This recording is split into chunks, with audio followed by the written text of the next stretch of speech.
સુરતના ફાયર વિભાગના જવાનો દ્વારા વધુ એકવાર સફળ રેસ્ક્યુ ઓપરેશન હાથ ધર્યું હતું. સુરતના વરાછા વિસ્તારમાં આવેલી સોસાયટીના ઘરમાં ત્રીજા માળે 2 વર્ષની બાળકીએ રમતા રમતા દરવાજો બંધ કરી દીધો હતો. બાળક અંદર ફસાઈ જતા રડી રહી હતી, જ્યારે માતા પિતા બહાર ચિંતામાં મુકાઈ ગયા હતા. ત્યારે ફાયર વિભાગને જાણ થતા 5 મિનિટમાં જ બાળકીનું રેસ્ક્યુ કરીને પરિવારને સહી સલામત સોંપી હતી.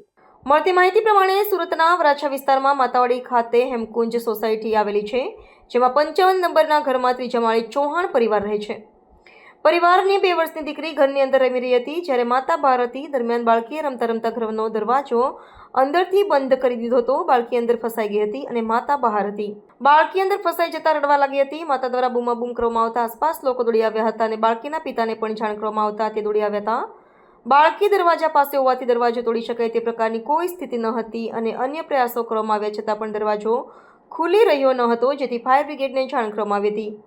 સબ ફાયર ઓફિસર સુધીર ગઢવી અને તેમના ફાયર જવાનો ઘટના સ્થળે દોડી ગયા હતા, જ્યાં કોમ્બી ટૂલ્સથી 5 થી 7 મિનિટમાં દરવાજાનું લોકનું તોડી નાખવામાં આવ્યું હતું. દરવાજો તોડી અંદર જોતા ગભરાઈ જવાના કારણે બાળકી સતત રડતી હતી. ચિંતામાં મુકાઈ ગયેલા માતા પિતાને 2 વર્ષની બાળકી એમકે મળી આવતા તેમની આંખોમાં પણ હર્ષના આંસુ આવી ગયા હતા. ફાયર વિભાગ દ્વારા ગણતરીની મિનિટોમાં જ બાળકીનું રેસ્ક્યુ કરીને પરિવારને સહી સલામત સોંપતા સૌ કોઈએ રાહતનો શ્વાસ લીધો હતો. આ સાથે જ ફાયર વિભાગની કામગીરીને હાજર સૌ કોઈ લોકોએ બિરદાવી હતી.